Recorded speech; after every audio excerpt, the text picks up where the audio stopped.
Welcome to the Money to the Masses podcast, putting you in control of your finances. One mic, two idiots, and, according to our latest figures, 3 listeners. Here are your hosts, Damien Fay and Andy Leaks. Before we start, Andy, I just wanted to say a quick thank you to our podcast sponsors, Money Farm. Now, Money Farm are the largest digital wealth manager in Europe, and they create portfolios of ETFs for their clients. They're incredibly cheap and ideal for somebody who's wanting to get into investing, and perhaps for more experienced investors who don't actually want to run their own money anymore. Now, they will even offer to run the first £20,000 of any of our listeners' portfolio absolutely free if they enter the code MTTM20K into the website at moneyfarm.com. For more information, check out their website. But for now, Andy, let's get back on with the show. Hello and welcome to episode 137 of the Money to the Masses podcast with your resident expert as always, Damien Fay, and me, Andy Leaks. Damien, how you doing? I'm really good, Andy. I'm feeling more energised this week. You wouldn't have been able to tell it from last week's podcast, but by the end of the week I was ruined. I was so tired. So now I'm feeling good now. Even though it is Friday and we just had a quick discussion about how tired you're feeling, Andy, I'm actually feeling quite pumped this week. Yeah, I'm quite jealous looking at you, looking bushy-tailed and bright-eyed, and I'm quite the opposite. I don't know why I've been getting to bed too late. Anyway, no one wants to hear about me. What have you been up to outside of the pod this week? Anything exciting? This week, I had a week where I kind of shut myself off from the world to get a load of things done that were focused, obviously, all around Money to the Masses. And one of them that's been interesting is the One Giant Leap Facebook group. And for some time, I've been talking to people in that group and trying to help them sort of follow their passions. And there are a number of them that are, which is incredible. There are some people doing some exciting new ventures off the back of it. So I said I was going to brainstorm their ideas because obviously people who've been on this journey with us for a number of years, we went from, well, I started Money to the Masses from sort of a side thing, a bit of a passion. It turned into what it is today, and obviously a business as well. So I'm helping people to do the same, actually make One Giant Leap practical. So I got a whiteboard in the office and put it on the wall, and I used the whiteboard in anger and help brainstorm someone's idea. So if you aren't part of the One Giant Leap Facebook group, go and have a look and join it. The easiest way to find the group is actually to go to onegiantleappodcast.com, and on that page there is a link to the group and you can ask to join. And I brainstormed someone's idea, but it's not just their idea as such, not unique to them. It's all the things I talk about you could apply to anything. So it's how they could get influence in their industry, grow their they want to launch a new business, grow that business, etc., all through doing things like content. So the other question everyone has is how do they find the time to do it, and I explain in there. So that is one of the things, which is why I am probably feeling a little bit bright-eyed and bushy-tailed, because I'm quite pumped from doing that. There's something pretty awesome about helping people and brainstorming things for no personal gain, and you just do it to try and help someone and they can take it forward. So that is me, why I feel so pumped this week. So go and have a look at that. And apart from that, I've been writing a lot of content, a lot of 80-20 stuff, 80-20 investor. I've done a couple of pieces, one on China and whether people should be investing in it, and one on gold and silver. Now, they were driven by people writing in and members asking these particular questions. So that was quite nice, quite intense doing that, because it takes a lot of research and brain power to produce that sort of content. But yeah, so that's why I am pretty pumped. It's sometimes good to get back to doing the normal stuff, the normal day job. Good stuff. We're getting, I'm looking at the stats. Obviously, I edit the podcast. I do a lot of the stuff in the background. I'm seeing a lot of new listeners and new subscribers, and it's probably a timely time to really remind those new listeners exactly what 80-20 investor is. It's basically your own DIY investment service. We'll probably play an advert later. But the key thing is people get so much information. I don't think people truly realise how much work goes into it. I see the articles, I see the research, I see what you put into that, and it is absolutely invaluable. For someone like me, who is a complete novice and a DIY investor myself, those articles are like gold. So yeah. But funny you say that, Andy. I mean, it isn't just about trying to plug the thing. I do it because I teach people how to run money the way I would do it. A lot of it is objective database stuff, and we produce shortlists, but there's a lot of it that is also research pieces that is qualitative, based on sort of research that's number based as well. So people write in. It was fantastic because last week I wrote out to everybody and said, look, what's some ideas or areas you want me to research? And a whole load of them obviously wrote in with ideas, and also some of the feedback that they then provided, sort of when prompted for just article ideas, was brilliant. And I'm not doing. Let me just read one of them out. Actually, Andy, you reminded me. And what is great about it is because for people like me, where I do a lot of this stuff, podcasts, money to the masses, and we get a lot of interaction on occasion. But despite the large following, people don't always sort of feedback, if that makes sense. So sometimes that feedback that you get is such a boost for somebody like me because it helps you validate what you're doing and actually what people want. And so I've learned from that, when in life generally, if there's something I like, whether you get good customer service, is to go out of my way to feed back because of the kind of positive loop that has in terms of what those people achieve. So anyway, let me quickly do this before we move on to our first sections on the podcast. So actually this particular email was received from somebody who'd already been a member for 2 years. So it was one of the people who'd adopted 80/20 Investor in the early days when it first was around. And what we do is we send emails to people to say, look, do you want to renew the service? So we actually prompt people to be able to not bother to renew, etc. Because I only want people who are getting value from the service. You don't want people to be members and they're not really using it. So the person wrote back and just said, hi Damien, more than happy to renew with 80/20 and a great opportunity to thank you for providing such a fantastic service. My portfolio initially recovered from a 9% loss when I made a bad investment into it's actually a Woodford fund he must have bought.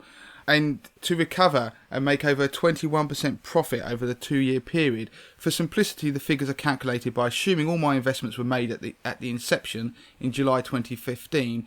Yet I've regularly topped this amount up, approximately tripling my initial investment. This dilutes my percentage gain every time. So as you can imagine, I'm reservedly ecstatic. I've learned a huge amount. Always looking forward to reading your articles, insights and fund updates. Thanks again and keep it up. Now, for me personally, the last bit, it's not necessarily I know the percentage figures are fantastic, but it's the bit about learning stuff about investing is what it's all about, because markets go up and down. That is the nature of it. But if you can educate people and they have a passion about something they never had before and they become empowered, I think that is gold dust. Because whether people do something like 80/20 and then one day they go off and do their own thing and confident enough, it's kind of, I suppose, this feeling of like a bird flying the nest. I think that is wonderful. So anyway, enough of that. Let's move on with the podcast. I'm a great fan of the phrase reservedly ecstatic. I mean, there are words for that. It's mildly excited. There's other ways of putting that, but reservedly ecstatic is good. I don't know why, it just made me smile. I think it's a good phrase, reservedly ecstatic. Now, I know you've tried to move it along there, and Damien, you probably wouldn't say this, and you don't say it enough, to be fair to you, but listeners can get a free trial. You can sign up for it. You can have a dip in. You can read the articles. You can have a go, have a free trial. And if it's not for you, you can just dip straight out. It's a subscription service, and it's literally, when you work it out, it's just basically the cost of a coffee when you multiply out the charges. So it's really, really cost effective. So yeah, there's an advert coming up later that can explain more. But do it, listeners. It's really good. I do it myself. Right, what have we got coming up this week? Right, I'm conscious actually that we haven't done too many investment pieces in recent weeks, and people always like to hear a bit of investing stuff. So I've got 2 investing pieces. One that is a more generic piece that people who are maybe even new or even experienced to investing, and it's the 5 costly investing mistakes that you can make that will hit your returns. And I want to also talk about something a little bit more, perhaps a little bit more of a nuance. It's to do with, some people just like buying tracker funds and cheap tracker funds at that, which is nothing wrong with that if that's what you want to do. But I want to explain something called tracking error. And it's quite an interesting concept, but don't worry, I keep it very high level, and as ever I use analogies as I like to often do. And this one will involve the pub. And I just want to touch on something that I was talking to somebody about life insurance, and it's about insurances in general, about how much they cost. And there's a tip about the way you pay for them, and I pointed out to somebody and they were surprised. They never even knew it. So it's a bit of a quick money tip on that one, so listen out for that, which we'll do later on. Beautiful. So investing, should we start with that? Yeah, I'll start with the 5 costly investing mistakes that people make that will hit their returns. So this piece was inspired again by people just generally asking me for some tips around investing. So I'm going to go through these at a fairly decent pace. But the first thing, these mistakes are sort of things that if you try and keep them under control, then it will hopefully mean that you'll keep more of your money and in the long run make more profits. So the first one is ignoring costs. Okay, so people don't realise quite how many charges there are. There can be, in fact, if they invest. So let's imagine you have a financial advisor. He'll probably charge you up to 1% a year of your portfolio. And then there's obviously the platform he may use will charge possibly another 0.5%. The fund itself, that could be anything up to 1.5%. You add all that up, you can very quickly start getting to the point where you're being charged sort of 2.5-3% a year in charges on your investment before you've got anywhere. So you've got to make that before you can then be able to grow the pot. So now, that might not sound, it probably does sound a lot, but let's give a little bit more context to that, because let's say it was 3%. Now, it means you've got to get, let's say you've got 5% growth a year. Now, 5% is the long-term average for if you invest in shares. So they're a riskier type of investment. That's an average. So some years you'll probably be down 5%, 10%. Other years you'll be up 5 and 10. It's just the long-term average. Now, if that means that you might think, well, yeah, that's great, because if I still make 2% a year. But then if you take into account inflation, and long-term inflation is meant to be targeted at 2% itself, then that would mean you're really going nowhere, and you've got to get more than 5% every year on average just to make your pot grow. And that is unlikely to be achieved, because, as I say, the average is 5%. So, to give you the sort of idea of the impact of reducing charges, now if you had a £50,000 pot of money and you invested it for 20 years, now let's assume you had total charges being applied for that, whatever means they were, of 2.5%, then your pot would grow to about £117,000. We won't worry about the sort of individual pounds, but £117,000 by the end of that term. Now, even if you just cut your charges by 1%, so overall there's 1.5% being applied, you'd end up having £158,000 by the end of that. Wow. Which, when you work it out, that means £41,000 more money by doing nothing different. Ultimately, even if I'm assuming you invest in the same underlying assets, it's not about performance, and that was with a growth rate of, say, if you were lucky enough to get 7% a year. Now, by just applying a slight reduction in charges there, you're almost going to have £41,000. That's almost as much as your £50,000 you started with. So the way to fix that is you need to shop around. There's articles on moneytothemasses.com where we talk about the cheapest investment platform. Of course, you can run your own money if you're confident enough, using something maybe like 80/20 Investor or doing it yourself. There are a lot of robo-advice services out there which keep costs way below 1%. And I just want to chuck one other sort of nugget out there, is that it isn't a good idea, it isn't a direct relationship just to keep cutting costs. And if you cut costs, people talk in the national press as if you keep costs really, really low, then you'll see the relationship with performance is inverse. So therefore, if you cut costs, your performance will go up by a sort of an equivalent amount. And that isn't actually true, because as you get cutting costs more and more and more, there is an element of the best performing funds over the long term they're not always the cheapest, because the cheapest tend to be trackers and they will always slightly underperform the market. Now, if you look at all the analysis, probably the sweet spot is somewhere just below 1%. If you have a fund, that's just a fund, ignoring all the platform charges and stuff like that. If you concentrate on just the funds, if you try and keep them around about those levels long term, then you actually improve your odds of outperforming. So it's just a kind of figure to bear in mind. People don't obsess about this stuff because it's all down to, obviously, net performance after the charges. But keep an eye on them, because it will also boost your returns. Now, the next one is buy and hold. Now, the buy and hold idea is people like to insist it's time in the market, not timing the market. These sort of mantras get bandied around by people in the city. Now, that is true to a point. I mean, you shouldn't try and time the market. You'll always get it wrong. So that time in the market, that means where you sort of go, right, I'm going to sit out. Or I think it's getting a bit risky out there, or the markets are high, and then you go, I'm going to sit out, and then I'll go back in when it drops. The thing is, you never get that right. If it was that easy, we'd all do it and it would be rich. So timing the market won't work long term. If you get it right, it's just luck. time in the market is obviously just sitting in there. Now, that doesn't mean you have to buy and hold the same investment. And I don't know where this idea is really being perpetrated by people who work in the industry. Now, if you think about it, the people, fund managers, financial advisors, platforms, they make money out of you if your money is invested and sitting in their fund or on their platform. They don't want you to move it around. So if you turn around and say buy and hold, and is the best methodology, and they push research out there to try and prove that, of course they're going to say that, because they'd only make money if it's sitting there and they can deduct the charges from it. Now, actually, the research is flawed, and you can make more money by regularly reviewing your portfolio, moving it around into different funds. So, okay, you're still going to have charges taken away, but it won't go to the same particular fund house. You pick what's winning. And I use the analogy that investing's very much like surfing. So what you're doing is, if you're regularly reviewing things and making changes, it's like being on a surfboard and trying to catch a wave. You're regularly reviewing the sort of currents and everything, the waves coming along, and you're more likely to ride a wave and get to the beach. If you just buy and forget, because most people typically will hold a fund for about 14 years once they buy it, because they disengage. It's a bit like you going out on your surfboard, pointing it towards shore, putting a blindfold on and hoping for the best.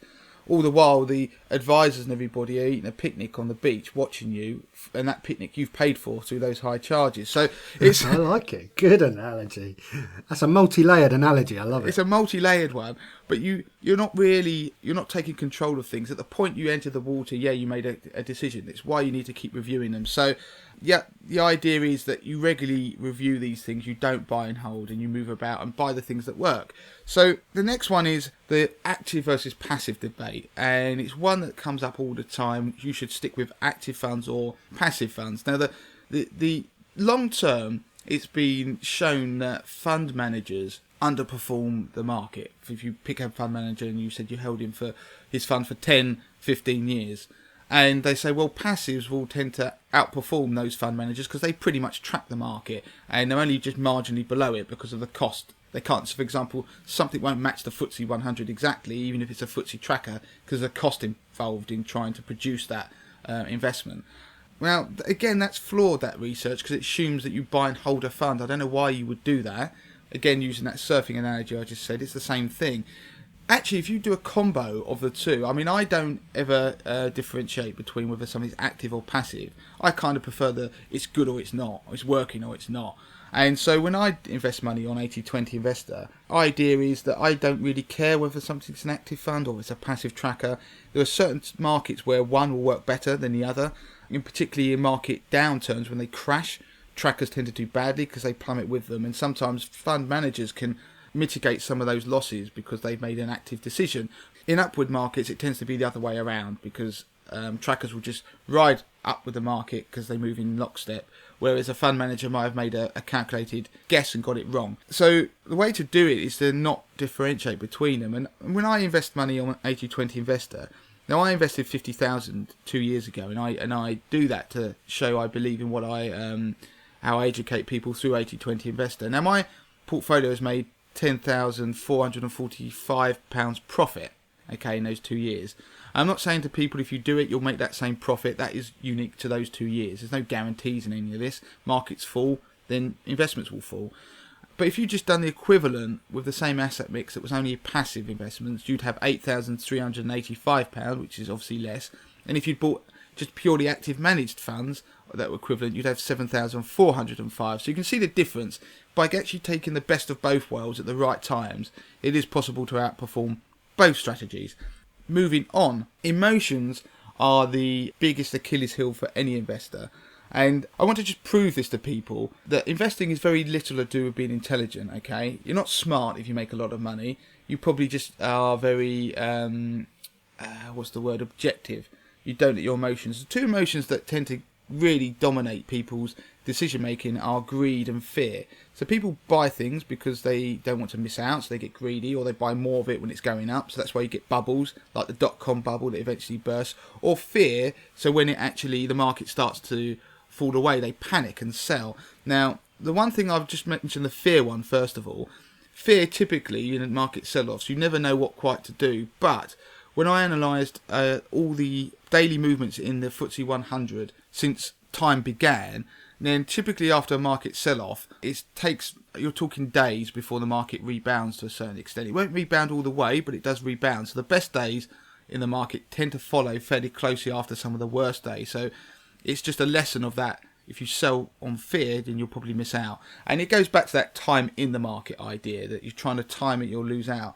Now, greed is a really interesting one, because it's nothing to do with being smart. And I would say, would you say Sir Isaac Newton was a smart guy, Andy? I would say he's up there. He's certainly up there, isn't he? He's certainly up there. And this is an interesting story. People don't know. We all know about the wonderful things that Newton obviously did in science and physics, but very few people know that in 1720 there was basically a bubble in a particular share of a company. Now, it was called the South Sea Company, and their stock price went through the roof. Now, Newton actually invested in the early stages in that company and made a profit. And it was a relatively small amount, but he made some decent money and he sold out. Because as the share price went through the roof, and when I say through the roof, if you look at the charts, it was almost like vertical, almost straight up in the air. So he couldn't sit on the sidelines anymore. The greed got the better of him, and he actually invested some more money into the shares of that company, and obviously the shares went up, and then the bubble burst and collapsed down to nothing. And Newton lost the equivalent in today's money of £3 million on that investment. So it just shows the idea that your emotions, we are all inherently terrible investors. It's a fact. We all are, because we're human. And so our fears tend to try and get involved.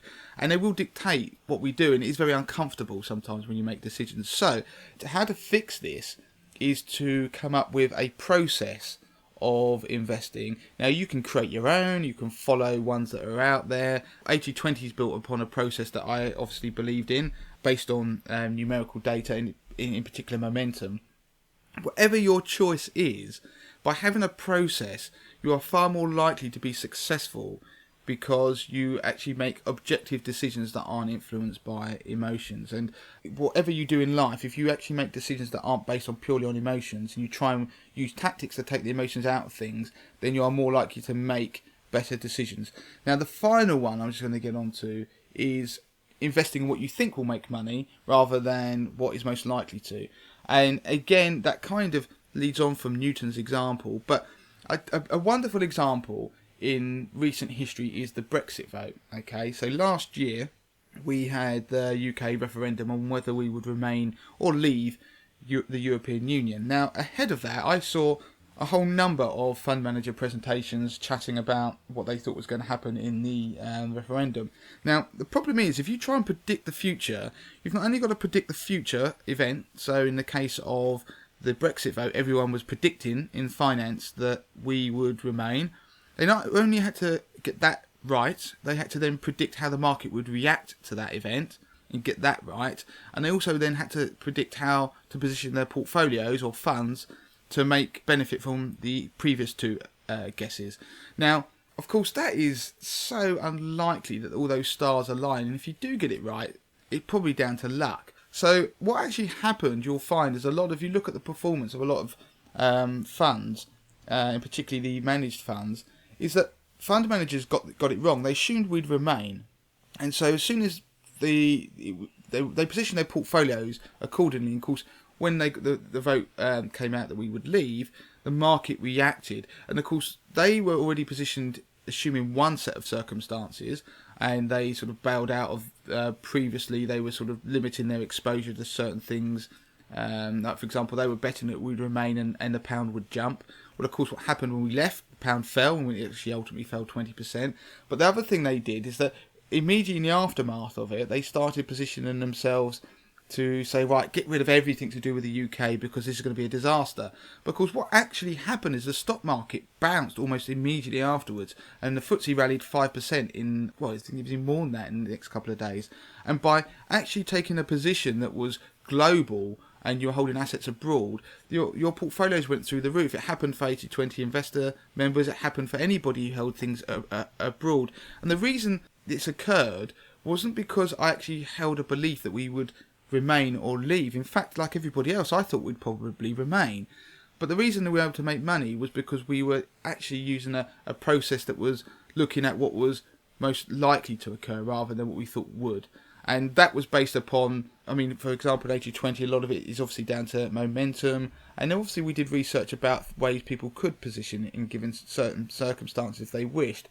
But what we ended up doing was we ended up positioning and following trends that were slowly building in the background, which when you look back on with hindsight, you can see why they were building. There was actually evidence that we probably were going to leave, and everyone was overlooking it. And that's another thing that's called confirmation bias. And confirmation bias is a very interesting phenomena whereby wherever we do, whether it's me thinking that Tottenham are going to sign, I don't know, Ronaldo or something, you go and look for stories that confirm your theories and your ideas. So in investing, you'll go and read things that are going to confirm, yeah, we're definitely going to remain. And it happened ahead of the US election that people go and find stuff. So what you want to do is to counter all of that, is to find a process, whatever it is, that's objective, that doesn't listen to headlines and what people tell you are going to happen. And you want to look for the opposite view of what you hold on something. So if you're thinking, do you know what, I want to invest in China, I think it's a good idea, go and try and find the reasons not to invest in China so you get a balanced view. So that is I said it was going to be quick, it probably took a little bit longer than I thought, but the 5 costly investment mistakes and how to actually counter those. So I think people can apply that not just to investing, but some of the ideas to decision making more generally to do with their finances. Before we move on, Andy, I just wanted to quickly mention 80-20 Investor. Now, 80-20 Investor is my DIY investment service. Do go and check it out. I empower and teach people how to invest their own money. The service provides data-driven fund tables. The data is driven by my own unique 80-20 Investor algorithm, which I created.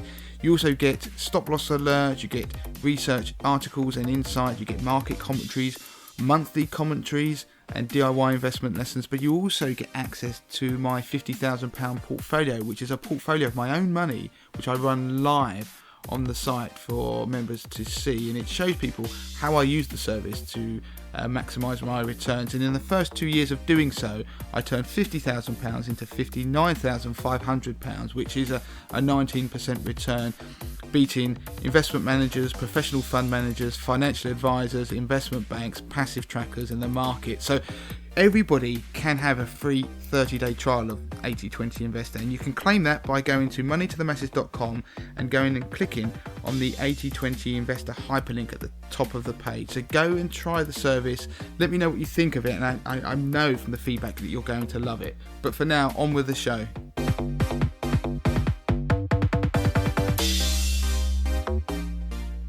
Good. So what's up next? I'm going to do almost a 10-second piece on insurances. Now, I say 10 seconds, it's not going to be clearly.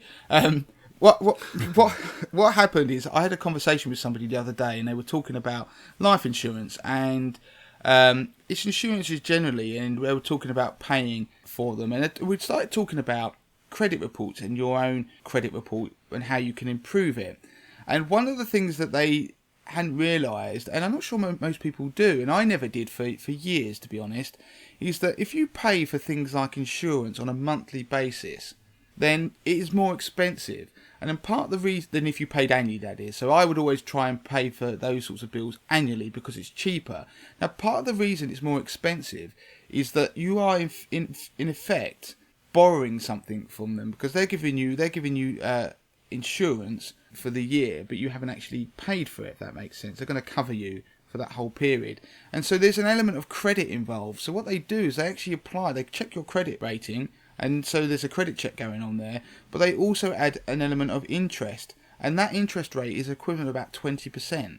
So that is why your monthly payments for insurance, they don't, if you times them by 12, they don't add up to what an annual is. So the tip is, if you want to, then try and avoid paying for insurances monthly. Try go for annual if you can. I know that's easier said than done. I'm not going to make out that everybody's got the money to pay for things annually, but it does also apply a credit check to you when you do it. So anyway, that was the throwaway tip there. Good. So it's kind of good and bad. Good in the sense that if you're trying to improve your credit rating, then hey, well, that's an added bonus. But obviously, you can save money if you want to do it on an annual basis too. So you should have done that piece, Andy. You did that in less than 10 seconds. Right, on to the final piece. Now this one is, I'm going to talk about a pub quickly. And somebody asked me about the idea of trackers. Now, we were talking earlier about passive and active funds. So active funds are run by fund managers. They're the ones that are have a fund manager who makes decisions. Passive's just run by computers, so they end up being cheaper because there's a computer running it. And people were asking me about passives, and I actually pointed out that probably one of the worst investments you could ever buy is actually an expensive passive tracker. So there are some out there actually charge you quite a bit, because you're definitely going to underperform the market because they track it, and then you have to take off your charge. So therefore you're always going to be under the market. And if it's really expensive, then you're going to even underperform some of the worst active managers who just, I don't know what they're doing, putting their feet on the desk, taking money while they're pretending they're sort of investing your money. Now, the thing is that one of the other problems with some trackers is they don't actually track that well. And the reason is because they may, the costs are involved, and also just because to replicate something, you've got to copy it. And it's not always easy to copy something. It's a bit like when you're a kid and you're doing that game. I do it with my 18-month-old, where she's trying to do things and pokes her tongue out and you copy and all that kind of stuff. And it's very hard to mimic exactly at the right time. And it's the same with investing. Now, someone asked me about the idea of how do you know which ones are good and which ones are bad. And there's something called tracking error, which is a stat that's based around standard deviations of returns. Now, don't worry about that kind of mathematical jargon, but the idea is there's a figure that's given. So let's say it might be, if it's very small, you're talking it could be like 0.1 or something like that, but there's normally a figure that is given to illustrate the tracking error, and that means is how far it deviates from the thing it tracks. Now in a FTSE 100 tracker, that means it will be just marginally under, and so the best trackers have a very, very, very small one of like 0.1, and the worst ones can be, well, much, much, much higher. And the reason why tracking error, someone said to me, but does it really matter that much? Because the tracking error shows, it gives a figure, it can actually be the amount they can go above the index. Because don't forget, if you're not tracking it correctly, you could end up going above it as much as below it. It's a bit like me trying to second guess what my 18 month's going to do next, whether she's going to pat her head, poke her tongue out. You try and beat it to it and you end up overtaking her sometimes. And they said, doesn't it even out? And the answer is no, it doesn't really. And this comes down to my quick pub analogy. If you imagine, Andy, you and I were going to the pub, and I didn't know where the pub was, okay? And I said to you, and you said to me, follow me. I tell you what, follow me. And I went, okay. And so you start doing that thing where you start following somebody, and inevitably somebody pulls out in between you, the traffic lights change and whatever have you. And then you get to the point where I've lost you, and I have no clue where you're going to end up. Okay, I don't even know where the pub is. So if I end up at the same pub as you in the car park and pull up next to you, that's just pure luck and pure chance. What is reality going to happen is I'm going to end up in a completely different pub in a different car park. And that is, if you have a large tracking error, what tends to happen, things start to move so far apart from each other that when you look, say, at the end of 10 years at the performance figures, they will be massively different. And if they're close to each other, it's pure luck. And if it's what's going to happen is going to be miles apart. Now, if a fund has a very, very, very low tracking error, then what it's the equivalent of is if me and you were going to the pub and I started following you, but my car broke down, and you said, don't worry, Damien, we're desperate to go to this pub, we're going to go anyway, I'm going to tow you. And you tow me. Now, no matter what happens, we know that I'm going to end up in the same car park as you, in the same pub, because you've towed me all the way. And at times, the distance between our cars might vary because of the tension in the rope, and you brake and I don't, and almost hit you up the bum and all that kind of thing. That is that. So it's not in lockstep. There's kind of a give and take along the way when you go up and down hills. But I won't finish in the exact same parking space as you, because that is impossible. I can't occupy the same space in the universe. And it kind of is the same thing if we're tracking just behind. What will happen is I'll be parked in the space behind you. And it's the same with trackers. If they have a low tracking error, then they will never be exact.